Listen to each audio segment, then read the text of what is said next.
Mario drew the short stick. The whole room erupted in cheers. Whoever gets the short stick has to be the winner's follower for 7 days. No backing out. Before I could speak, Virginia was already smiling as she pressed the stick into my hand. You've been spoiled since you were a kid. This is nothing to you. I stared at her. You did that on purpose. She didn't deny it. Mickey stood up, his voice trembling. Don't make things hard for Mario. I'll take the loss for this round. She turned back to him immediately. No need. Don't overthink it. My phone vibrated. A message from her popped up. Mickey is insecure. He can't handle being looked down on. You're resilient. Help him out. I didn't reply. Another message followed right away. As long as you agree, I'll listen to you from now on. I looked up at her. Her expression was calm, as if everything was only natural. I set my glass down. What if I don't agree?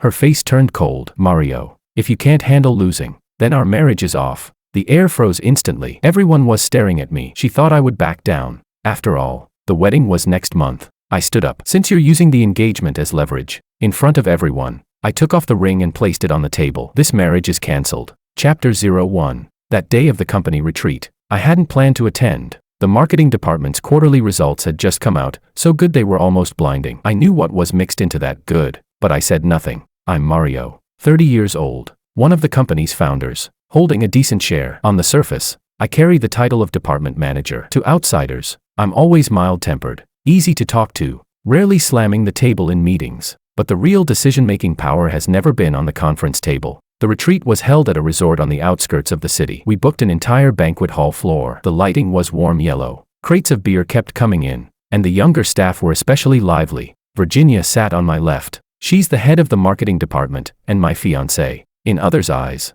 she's gentle, considerate, always smiling when she speaks. Only I know that what she's best at is turning softness into a weapon. On her right sat Mickey, a marketing assistant, 27, from an ordinary background, soft-spoken. At work, he always kept his head down, like he was afraid of stepping on someone's shadow. But I've seen the look in his eyes when he raised his head in the parking lot. There was nothing submissive about it. After several rounds of drinks, someone suggested a game of drawing sticks. Whoever gets the short stick has to be the winner's follower for 7 days.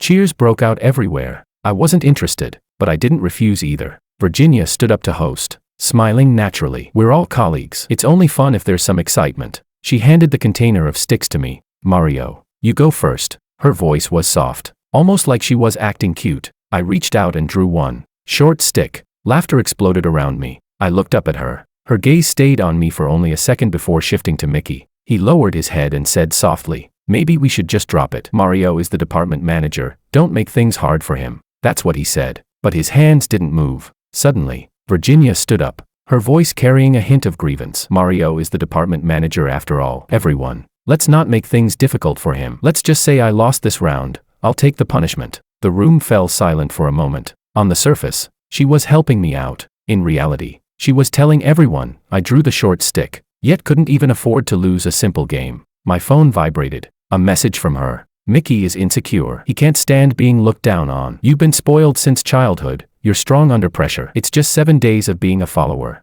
Not a big deal for you. As long as you're willing to help, I'll listen to you from now on. I stared at the message and let out a small laugh. She's always like this, dressing favoritism up as kindness, turning manipulation into trust. I didn't reply. Mickey stood up again, his voice even softer. Virginia, you don't have to do this. I can handle it. But as he spoke, his eyes flicked toward me. That wasn't insecurity. That was testing me. Seeing that I didn't move, Virginia's expression slowly turned cold. Then she spoke out loud, in front of everyone. Mario, if you can't handle losing, then our marriage is over. The glass tapped lightly against the table, making a crisp sound. Everyone around us froze. Someone tried to persuade me. Mario, don't be impulsive. Another whispered, it's just a game. Don't blow it up. Virginia looked at me, the corner of her lips slightly raised. She knew me too well. Every time we argued in the past, as long as she brought up the engagement, I would take a step back. She thought this time would be the same. Chapter 2. I picked up my glass and took a sip. The alcohol burned.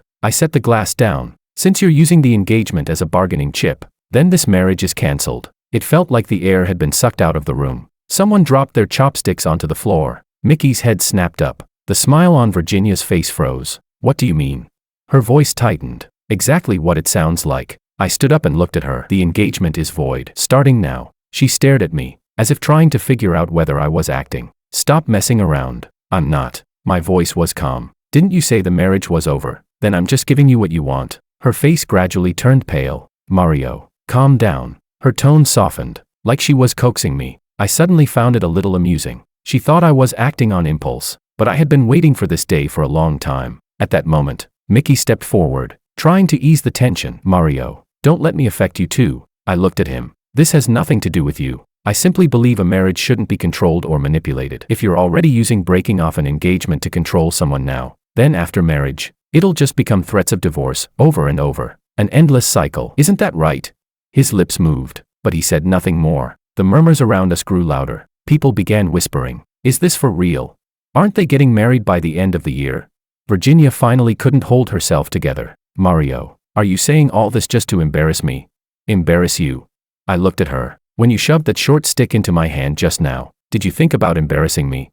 She froze. For a split second, I saw a flicker of panic in her eyes. Very quickly, she regained her composure. You're overreacting. I didn't respond. I picked up my coat. You all carry on with the retreat. I'm leaving. As I walked out of the banquet hall, I heard someone chasing after me. Hurried footsteps. Mario. It was her. I didn't turn back. The night breeze was a little cold. The lights in the parking lot stretched my shadow long. I got into the car and shut the door. My phone vibrated again. A message from her. You still have time to take it back. I stared at the screen for a few seconds. Then I replied. Tomorrow, the company will receive a formal notice. Sent. I tossed my phone onto the passenger seat. Started the engine. The moment the headlights came on, I suddenly felt lighter. Some relationships look like they belong to two people, but in reality, they've long been maintained by just one. She thought I would keep backing down. She thought the engagement was her permanent leverage. What she didn't know, I had already walked away from the table. The car drove out of the resort. In the rearview mirror, the lights faded into the distance. This game, she hadn't even realized it was already over. Chapter 3. I had just backed the car out of the parking space when someone yanked hard at the driver's door. Locked. Virginia came running over in her heels, breathing fast. One hand pressed against the window. I rolled it down. What exactly are you trying to do? Her tone had lost all the composure she had in the banquet hall. I looked at her, not answering right away. The parking lot lights were harsh and pale. Her makeup was slightly smudged. The powder at the corner of her eyes had been blurred by sweat. What you did today, you were trying to embarrass me. I was just responding to you. She gritted her teeth. That was said in the heat of the moment. I heard it very clearly. She grabbed the car door handle, lowering her voice. Stop making a scene. We all have work tomorrow, and everyone's watching. Take back what you said, and we'll pretend nothing happened. I looked at her hand. The engagement ring was still there. The engagement is cancelled. HR will issue a formal notice tomorrow. My tone was calm. She froze for a second, then let out a laugh. Who are you trying to scare? The company belongs to the board. Do you really think you can issue a notice with just one sentence? In the distance, Mickey stood under a streetlight. He didn't come over, just watched quietly. The helplessness he showed earlier in the banquet hall was gone, replaced by a restrained sense of satisfaction. I looked back at Virginia. You can take it as a joke. She frowned. Mario, since when did you become this childish? Since the day you started using our engagement as leverage. Her face darkened. You really want to do this? You were the one who started it. I rolled the window back up. She knocked twice on the glass. I ignored her and stepped on the gas. In the rearview mirror, she stood there while Mickey walked over and spoke to her in a low voice. They stood very close. I didn't look a second time. It was almost 10 when I got home. This apartment, the one meant to be our marital home, was bought 2 years ago. Good location. She chose the interior design. Back then, she had held up sample designs, asking excitedly if I liked them. I nodded and said it was fine. In truth, I never cared much about style. I walked in and hung up my suit. There was a safe in the study. I opened it and placed the property documents for the apartment and the company equity agreements inside. Locked it. My phone lit up. Virginia was calling. I answered. Are you still upset? Her voice had softened. Upset? You were so impulsive earlier. Did you drink too much? I'm not drunk. Silence lingered on the other end for 2 seconds. Mario, we've been together for 3 years. Are you really canceling the engagement over a game? It's not about the game. Then what is it about? I didn't answer. Her tone suddenly turned aggrieved. Mickey is just an assistant. He has nothing. Do you really have to compete with him? I let out a faint laugh. I'm not competing with him. Then why are you targeting him? Who said I was targeting him? She paused, clearly caught off guard. I continued. You'll find out tomorrow. Her breathing grew uneven. What do you mean? Get some rest. I hung up. After my shower, I saw a reply in my email. The HR director had confirmed receipt of my internal request regarding the change in engagement status and the audit of the marketing department. The wording was polite, I closed the computer. At 9 a.m. the next day, a notice was posted on the company's internal system. Effective immediately, a phased financial audit and review of the marketing department will be conducted. At the same time, a statement regarding the termination of my engagement with Virginia was attached below the announcement. The wording was concise, no emotion. At 10 o'clock sharp, the marketing department floor had noticeably quieted. I had just entered my office when my assistant knocked. Manager Mario, Director Virginia would like to see you. Let her in. The door opened. Virginia walked in, her face cold. Have you lost your mind? She threw her phone onto my desk. An audit. What are you trying to do? I flipped open a folder without looking up. Routine review. Since when are you so diligent? I closed the file and looked at her. The marketing department is a key division. Clear accounts are only normal. She lowered her voice. Are you taking revenge on me? I'm fulfilling my responsibilities. She let out a bitter laugh. Don't forget, I'm the head of the marketing department. For now. Her expression froze. What do you mean? During the audit period, all budget approvals are suspended. I'll take over temporarily. She stared at me. For the first time, a crack appeared in her composure. You planned this all along. Chapter 4. I didn't answer. Her breathing was uneven. What you said last night, about canceling the engagement, were you serious? Yes. She fell silent for a few seconds, then suddenly changed her tone. Mario, let's talk privately. Don't escalate this to the company level. It's already at the company level. You really have to go this far. Everything you said last night, everyone in the company heard it. She opened her mouth, but didn't continue. At that moment, there was another knock on the door. Mickey stood at the entrance. May I come in? I nodded. He walked in, still keeping his head slightly lowered, looking obedient as ever. I heard the marketing department is going to be audited. I'm worried it might affect project progress. Just cooperate. If this is because of last night, I can make a public apology. As he said that, his eyes were quietly observing my reaction. I leaned back in my chair. You think I'm targeting you? He waved his hands quickly. No, I'm just worried about the team. Virginia cut in. Mario, if this continues, the department's morale will collapse. If the accounts are clean, morale won't collapse. The air froze. Mickey's fingers tightened slightly. Our marketing department has always performed well. Good performance doesn't mean there are no problems. His face turned a little pale. Then we'll fully cooperate. After saying that, he looked at Virginia. She didn't say anything more. The two of them left the office together. The moment the door closed, I noticed the stiffness in her shoulders. At noon, the finance department began pulling contracts and reimbursement records from the marketing department over the past 6 months. The atmosphere in the office grew heavy. Employees whispered among themselves. I didn't participate in any of it. At 3 p.m., HR sent a follow-up notice. During the audit period, the head of the marketing department must submit all authorization records. Virginia stormed into my office again. You're even auditing my authorizations. Company policy. You've never interfered in this before. Now I need to. She stared at me for a long time. Are you really going to break up with me? Yes. Her voice suddenly dropped. You'll regret this. I didn't respond. She stood there for a few seconds, then turned and left. The door closed with force. In the evening, Mickey was called aside by finance for questioning in the hallway. When he came out, his face looked pale. When he saw me, he paused. For the first time, there was no trace of provocation in his eyes, only tension. I walked back to my office. Outside the window, the sky was growing dark. My phone vibrated. A message from Virginia. Let's talk. Not at the office. I glanced at it and didn't reply. Some things no longer needed to be said in private. She thought I would still hold on to the past. She thought that as long as she softened, I would take a step back. But this time, there was no step back for me. The announcement had already been made. The audit had already begun. Everyone could see it. And finally, she realized. This wasn't me losing control of my emotions. I had been prepared all along. Chapter 5. The marketing department audit entered its third day. The atmosphere in the office was even more oppressive than before. Finance and internal control staff sat in the meeting room as stacks of contracts were carried in. I didn't deliberately keep watch.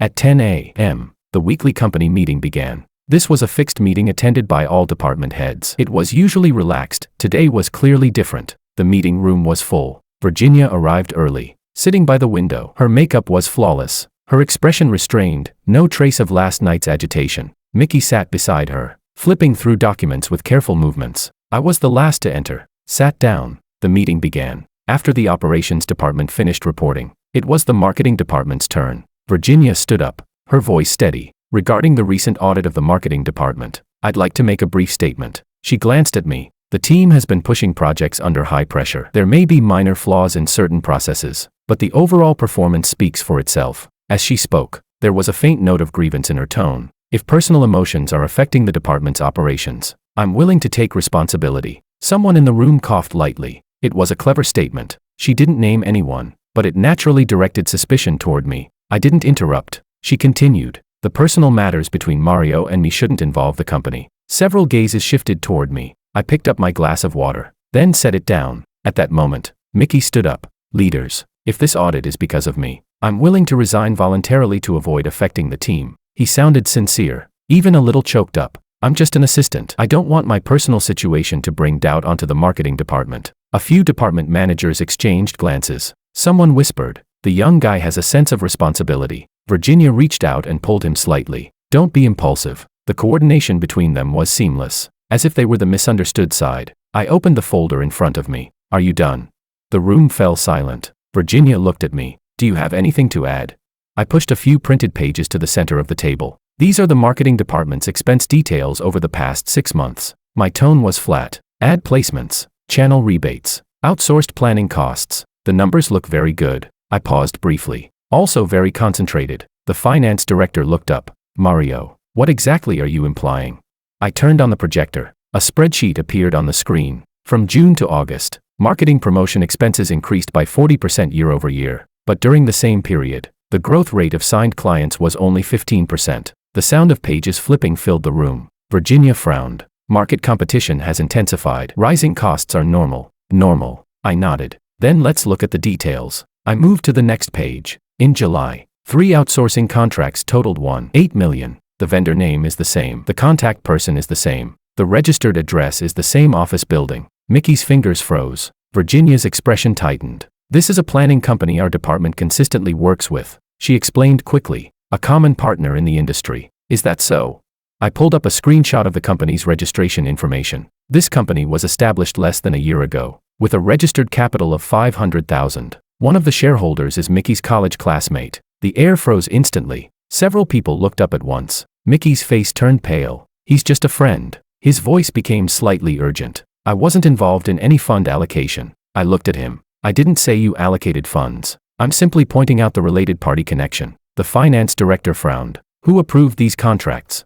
Virginia answered immediately. I authorized them. Her tone was firm. The project needed to move quickly. There wasn't time for price comparisons. Then we'll review everything together. My voice remained calm. Since you authorized it, the audit will be more comprehensive. She looked at me. For the first time, unease surfaced in her eyes. You're suspecting me? I'm questioning the data. Chapter 6. No one spoke in the meeting room. The operations director said quietly, if there's a risk of related party transactions, it must be clarified. Mickey remained standing, his palms visibly sweating. I can cooperate with the investigation. He tried to stay composed, but I hope no one is misled. I didn't look at him again. Misled? I flipped to the next page. 2 events in August, the venue costs doubled. Compared to the same period last year, same hotel, same scale. Explanation. Virginia pressed her lips together. Prices have gone up. Someone in the room sighed softly. The finance director spoke. Mario, where did you retrieve these figures from? The financial system. The original documents are still under audit. I nodded. This is just a preliminary comparison. I closed my laptop. I'm not drawing conclusions, but the issues are already here. Virginia finally couldn't hold it in. You're trying to humiliate me in public. If you think data is humiliation, then the problem is even more serious. Her face turned pale. Our performance is real. No one is denying that. But the cost structure is abnormal. The tension in the room tightened. Mickey suddenly spoke. If Mario doesn't trust us, then I'm willing to take responsibility. Take responsibility for what? I looked straight at him. Did you sign the contracts? He choked. No. Did you approve the funds? No. Then what exactly are you taking responsibility for? His throat moved. No words came out. Several board members exchanged glances. Virginia took a deep breath. Mario, what exactly do you want? I looked at her. Transparency, clarity, no hidden agendas. Her eyes flickered. Are you implying that Mickey and I have an inappropriate relationship? A faint stir spread through the room. My tone remained steady. I'm only discussing the company. Private relationships are not part of today's agenda. That answer cornered her. She could neither admit nor deny. The finance director spoke again. I suggest the marketing department cooperate with a special audit. All related contract payments should be suspended. The operations director nodded. Agreed. The meeting moved into voting. Hands were raised one after another. The result was unquestionable. The special audit was approved. Virginia sat back down, her spine stiff. Mickey lowered his head, his face ashen. The meeting ended. People filed out. She didn't move. As I packed my documents, she suddenly spoke. "You're ruthless." I looked up. "I'm just settling the accounts. You weren't like this before. I trusted you." Her gaze wavered. "You think I betrayed you?" "You know the answer." She didn't say anything else. Mickey walked over, lowering his voice. "Mario, I didn't expect you to go this far. There's a lot you didn't expect." He gritted his teeth. "If you do this, you'll destroy the marketing department. If the foundation is solid, nothing will be found." He stared at me for a few seconds, then turned and left. The meeting room was empty except for me. The projector screen was still on. Those rows of numbers remained displayed. Cold, unfeeling. I turned off the equipment. As I walked out, the news had already spread across the office floor. The looks people gave were no longer uncertain like the past 2 days. Now, there was a clear divide. Some had started reviewing contracts. Some went to finance voluntarily to verify records. Virginia stood behind the glass door, phone pressed to her ear, her face pale. She used to stand at the center of everything, but now, for the first time, she stood fully exposed under the light, with nowhere to hide from the truth in the numbers. Chapter 7. That night after the meeting, I had just gotten home and changed out of my shirt when the doorbell rang. I didn't open it immediately. Through the peephole, it was Virginia. No makeup, hair loosely tied back, a light-colored trench coat, different from the sharp, controlled version of her in the meeting room. She looked tired now. I opened the door. She stood there without stepping in. "Let's talk." Her voice was low. I stepped aside to let her in. The living room lights were bright, yet she remained by the entrance, not even taking off her shoes. "About the audit, can we pause it for now?" Straight to the point. "No." She looked up at me. "Do you really have to take things this far? The facts are already there." She bit her lip. "What you said in the meeting today, did you plan it all in advance?" I didn't answer that. She took a couple of steps forward and sat at the edge of the sofa. "Mario, we've known each other for 3 years. You shouldn't treat me like this. How do you think I should treat you?" She fell silent for a moment. "At least don't bring personal matters into the company." I didn't. Her voice rose. "You're auditing the marketing department. How is that not targeting me?" "I'm auditing the accounts." She suddenly let out a short laugh. "You never cared about these details before. I trusted you." The moment those words landed, she froze. The living room fell quiet. After a few seconds, her tone softened. "I admit, I haven't treated you well lately. That day at the retreat, I acted impulsively. I shouldn't have used the engagement like that." She looked at me, her eyes slightly moist. "But that was just something I said in anger." I sat across from her, not moving closer. "When you handed me the short stick, was that said in anger too?" She froze. "That was just a game. You knew the rules, and you switched it beforehand." Her expression changed. "That's nonsense. You prepared the sticks before the draw. Your hand stayed inside the container for 3 seconds. She stared at me. "You paid that much attention?" "I have a habit of noticing details." She didn't deny it this time. The atmosphere slowly cooled. She suddenly stood up and walked toward me. "Fine. Even if I was wrong that day, did it really have to go as far as canceling the engagement? Were you that eager to get rid of me?" I looked at her. "I wasn't trying to get rid of you. You were testing my bottom line." Her voice tightened. "Then what is this now?" "I'm just refusing to play along." She took a step back. "Have you had issues with me for a long time?" I was silent for a few seconds. "How long have you and Mickey been involved?" Her face turned pale instantly. "What do you mean?" "Exactly what it sounds like." Her breathing became uneven. "You're accusing me of cheating." "I'm not accusing." Her fingers trembled slightly. "Then what gives you the right to say that?" "The parking lot, the late night overtime. After the hotel meetings, you left together." My tone was calm. "And those 3 contracts." She backed up to the sofa and sat down. "You knew all along." "Earlier than you think." She stared at me blankly. "Then why didn't you say anything? If I had, would you have admitted it?" She opened her mouth, then closed it again. "There's nothing between us. Then why do you keep protecting him?" She fell silent. I continued. "In the meeting, when he said he'd resign, your first reaction was to stop him. At the retreat, when he kept his head down, you spoke up for him. He's not just an ordinary assistant." Her eyes reddened. "He's capable. Is it wrong for me to value him?" "Capable." I looked at her. "One of the outsourcing company's shareholders is his classmate. You didn't know." Her voice dropped. "They're just friends. A friend's company, and you signed 3 high-value contracts in a row. You call that coincidence?" She was silent for a long time. Then she looked up. "Even if I handled it poorly, that's just a mistake in judgment at work. Do you have to twist it into something else?" I didn't press her further. "You came tonight to ask me to withdraw the audit." She looked at me. "Yes. And the engagement." I don't want us to break up. Her voice finally softened. The wedding is at the end of the year. Our relatives all know. If you do this, it won't be good for anyone. Not for you either. I looked at her. What you're worried about, the wedding, or your position? Her gaze flickered. Both. At least she stopped pretending. I stood up. The audit won't stop, and the engagement won't be restored. She shot to her feet. Mario, do you have to be this heartless? You're the one who was heartless. Her voice trembled. What did I ever do to wrong you? I looked at her. You know that better than anyone. The air froze. Her tears finally fell. I thought you would never leave. You've had everything since you were a child. To you, feelings don't mean much. I just wanted a little control. Couldn't you give in to me just once? I didn't comfort her. I did give in. Many times. She lowered her head. Her shoulders trembled slightly. After a while, she wiped her tears. If I cut him off, would you reconsider? I looked at her. Cut him off? You're only thinking of that now. She looked up. A final trace of stubbornness in her eyes. Then what do you want? Business stays business. Personal matters end here. Chapter 8. She stood there for a long time without speaking. From outside the door came the sound of the elevator arriving. She suddenly asked, "Were you waiting for an opportunity from the very beginning?" I didn't deny it. She let out a small laugh. There was no warmth in it. "So you're more ruthless than I thought." "I'm just clear-headed." She turned and walked toward the door. Her hand paused on the handle for a second. "Mario, you'll regret this." "That's my business." The door closed. The living room fell silent again. I stood there, not going after her. She had finally realized this wasn't an emotional argument. It was a structural shift. She was no longer standing in front of me, nor behind me. She had been pushed into the light, and I was no longer shielding her. The next morning, as soon as I entered the office, my assistant told me someone was waiting in the meeting room. I didn't need to ask who. When I pushed the door open, Mickey was sitting at one end of the long table. He wasn't lowering his head over documents like usual. Instead, he leaned back in his chair, hands clasped. His expression was heavier than in the past few days. "Mario." His tone was no longer restrained. I sat down. "You wanted to see me?"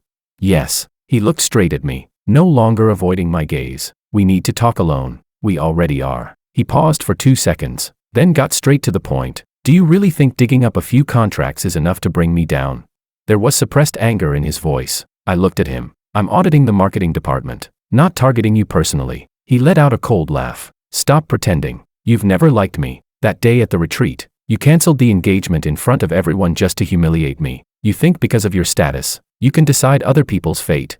I didn't engage with his emotions. "Get to the point." He leaned forward. "The point is, you're too full of yourself. You built this company on your family's resources, and now you speak with shares and power. But the marketing department's performance, that's something we fought for on the front lines. Without Virginia, without me, would you even be sitting where you are today?" He spoke rapidly. His eyes filled with long-suppressed resentment. I looked at him, my tone still calm. "So you finally stopped pretending?" He froze. "What do you mean?" An insecure assistant wouldn't say things like that. His expression shifted slightly. "People change. You think I'll always be the one serving you tea?" I didn't argue. He continued. "Virginia is with you because you have good conditions. But what have you given her?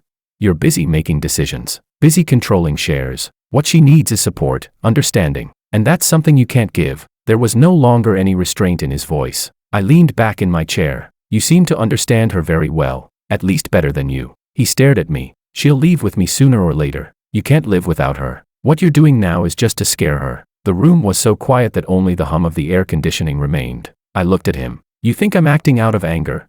Isn't that the case?" His eyes were certain. "You canceled the engagement to force her to come back. You're auditing the marketing department to push me out. Once she gives in, you'll stop." I didn't answer. Instead, I took out a document from my briefcase. I pushed it in front of him. "Take a good look." He lowered his head. It was the company's equity structure chart. At the top, my name. The shareholding ratio was clear. Board seats listed plainly. The clause assigning approval authority over the marketing department's budget was marked in red. He flipped to the last page. His fingers stiffened. "What does this mean?" "It's simple. Any marketing department budget over $500,000 must go through me. And the final signing authority on contracts is also mine." His face gradually turned pale. "But before," Virginia said. "What did she say?" "She said the marketing department was under her control. Being responsible doesn't mean owning it." I looked at him. "You thought you were part of the decision-making, but you were only executing." His throat moved. "Then why didn't you step in before?" "Because I gave her space. But space isn't indulgence." He suddenly looked up. "So what? You're trying to push both of us out now? If the audit finds issues, there will naturally be consequences. For the first time, panic appeared in his eyes. Those contracts were just handled a bit flexibly. That's how the industry works. No one is clean. I replied calmly. How the industry works doesn't mean the company has to follow. He stood up. If you do this, you'll ruin her. I'm not the one ruining her. His breathing grew rapid. You're ruthless. You really don't care about any of the past between you. Chapter 9. You think you're qualified to talk about loyalty. The moment those words left my mouth, he froze. I continued. That look you gave me at the retreat, I remember it. And in the meeting room, when you offered to resign, I remember that too. You weren't trying to take responsibility. You were trying to make everyone think I was suppressing you. His lips moved, but no words came out. I took the document back. You want to replace me, but you don't even understand the company's structure. He stayed silent for a long time, then spoke in a low voice. Does Virginia know all this? She understands it better than you. That sentence stunned him completely. Then why would she? He didn't finish, because the answer was already right in front of him. I looked at him. You thought the two of you were on the same side, but she never showed you all her cards. His expression darkened. You're trying to drive a wedge between us. I'm just stating facts. He suddenly laughed. A forced laugh. Even so, she still won't choose you. She's already disappointed in you. Someone like you always puts interests first. I didn't argue. Feelings aren't a cover, and they're not a tool. He fell silent. The air in the meeting room felt heavy. A few seconds later, he sat down again. His tone was no longer as aggressive. If I step back now, will you let her off? What makes you think you're in a position to negotiate that? He clenched his fists. Then what exactly do you want? When the audit ends, there will naturally be a result. He stared at me. His gaze complicated. The arrogance was gone. For the first time, he truly understood the gap. Not a gap in position, a gap in structure. He had always thought that standing beside her would let him shift the balance. But now, he didn't even understand his own place. Footsteps sounded outside the door. My assistant knocked. Finance needs your confirmation on a contract. I stood up. This conversation is over. Mickey didn't try to stop me. As I reached the door, he asked in a low voice, do you really not care about her anymore?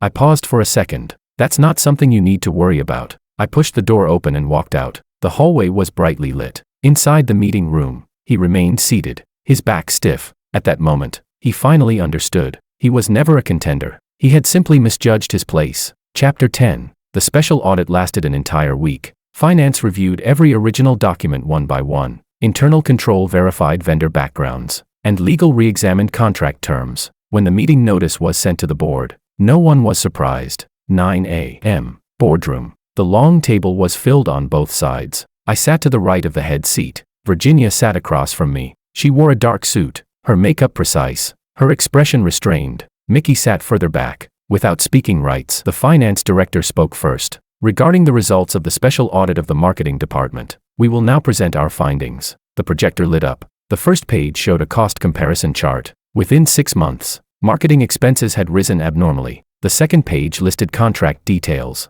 3 vendors were found to have related party connections. The third page displayed bank transaction flows. The movement of funds was clear. The meeting room was so quiet that only the sound of pages turning could be heard. Finance continued. 2 of the outsourcing payments were transferred out through related companies within 7 days of receipt. The receiving accounts are linked to internal personnel within the marketing department. No names were mentioned, but everyone knew who it pointed to. Virginia's hand rested on the table, her fingertips pressing hard. This is standard industry practice, she spoke. Channel agencies subcontract all the time. Legal looked up. The issue isn't subcontracting, it's undisclosed related party involvement. The contracts did not disclose these relationships during approval, which violates company policy. She pressed her lips together. That was a procedural oversight. Finance flipped to the next page. 2 offline events. Venue costs exceeded market averages by 60%. Compared to pricing records from the same hotel, there is a clear discrepancy. The pressure in the room grew heavier. I didn't speak.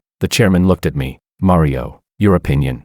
I closed the file in my hands. The head of the marketing department should bear responsibility for approval failures. Given the significant amount involved, I recommend removing Virginia from her position as department head. The moment those words landed, the air seemed to freeze. Virginia shot to her feet. You can't do this. Her voice carried restrained anger. I did not embezzle company funds. I simply used different methods to achieve performance. The results are right there. I looked at her. Performance does not excuse violations. She stood firm. This is retaliation. Personal conflict shouldn't be brought into the boardroom. Some board members began whispering. My tone remained steady. This report was jointly issued by Finance and Internal Control. I'm only making a recommendation. Legal nodded. The evidence is sufficient. Mickey suddenly spoke. The responsibility is mine. Everyone turned. I handled the contract coordination. If there are issues, I'm willing to take responsibility. Finance checked the documents. The final approval signatures on the contracts belong to Director Virginia. Mickey froze. But I executed the projects. The chairman cut him off. You are not the responsible party. One sentence forced him back into his seat. Virginia looked at me. For the first time, there was no firmness in her eyes. Mario. She changed the way she addressed me. We can talk privately. There's no need to take it this far. I didn't respond to the shift. This meeting concerns corporate governance. Her breathing grew heavier. Are you really going to remove me from this position?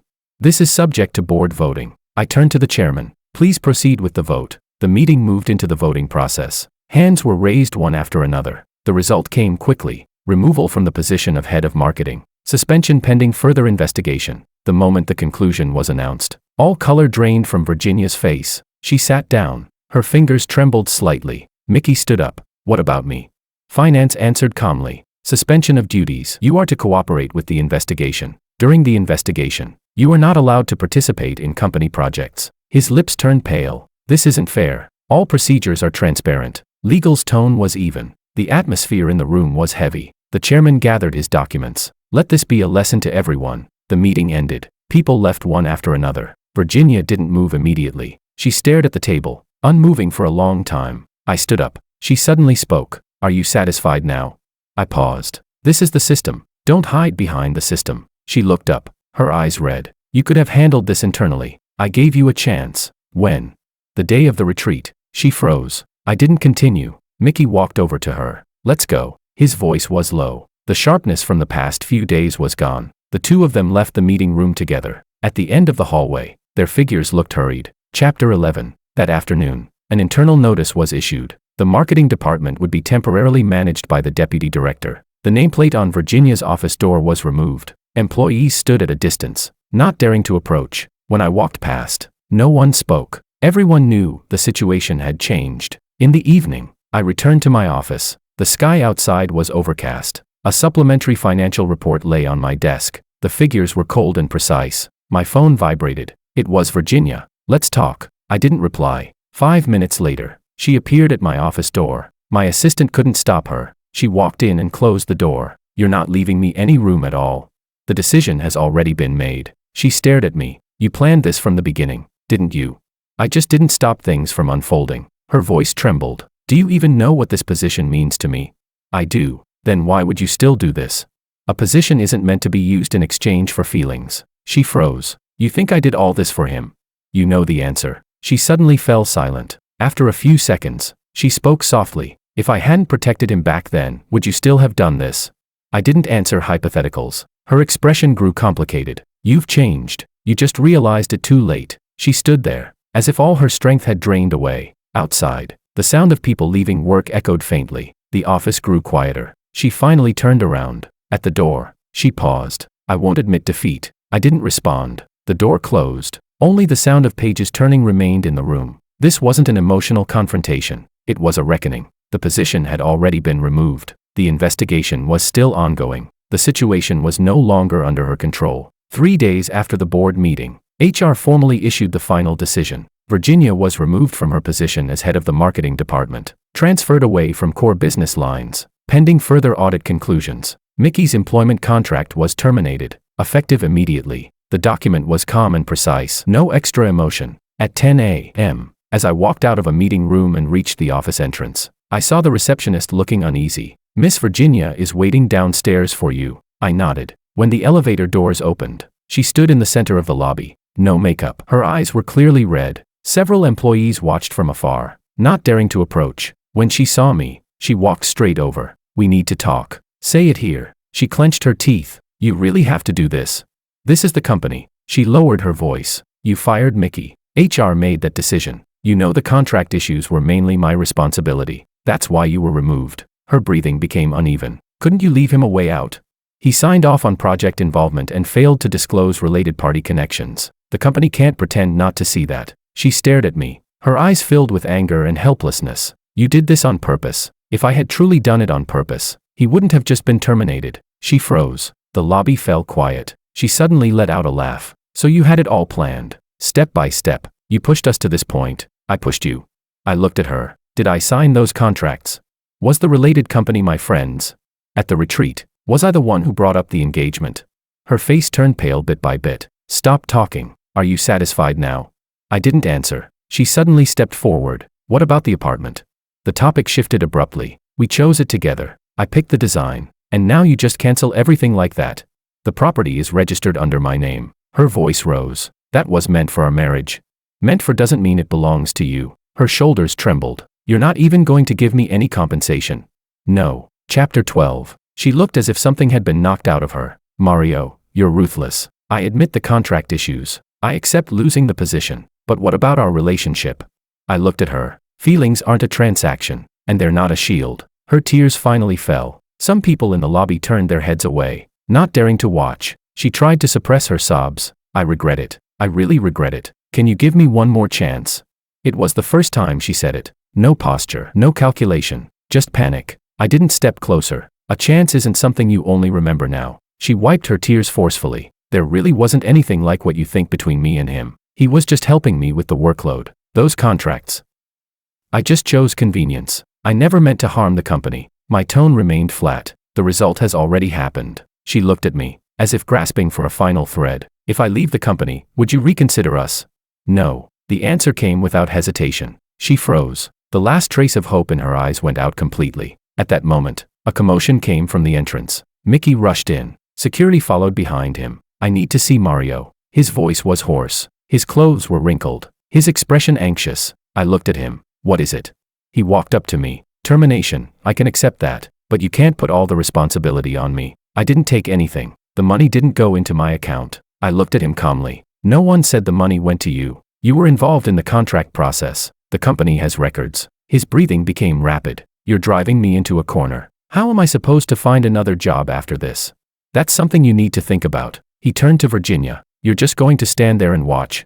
Virginia's expression was complicated. Mickey. Her voice was low. You should go back. Go back. He suddenly laughed. I have nothing left now. Where am I supposed to go back to? The atmosphere in the lobby tightened. He looked at me. Aren't you rich? Aren't you generous? Haven't you always acted so decent? And now? I didn't respond to his emotions. The company isn't a charity. If you break the rules, you face the consequences. His fists clenched. You think you've won? I looked at him calmly. These are the rules. He stared at me for a few seconds, then turned to Virginia. Come with me. Let's leave together. Didn't you say you'd support me? Virginia stood frozen. Her gaze flickered. Mickey. What? You're still thinking about him? She shook her head. No. Then come with me. He reached out to pull her, but she instinctively took a step back. That single moment said more than anything. Mickey's hand froze midair. His face went completely pale. So that's how it is. He let out a bitter laugh. I thought you'd actually choose me. Virginia lowered her head. No explanation. He withdrew his hand. Fine. I understand now. He turned and walked away. This time, he didn't look back. Only the two of us remained in the lobby. Her breathing was uneven. You saw it. He can't handle any of this. I only ever. She couldn't finish. I looked at her. What you wanted was to stand above, not to stand beside someone. Her tears fell again. I was wrong. Truly wrong. I thought you would never leave. I thought you would always be there. I didn't comfort her. People aren't bargaining chips, and neither are feelings. She cried quietly, like something inside her had collapsed. After a long while, she looked up. Do I still have a chance?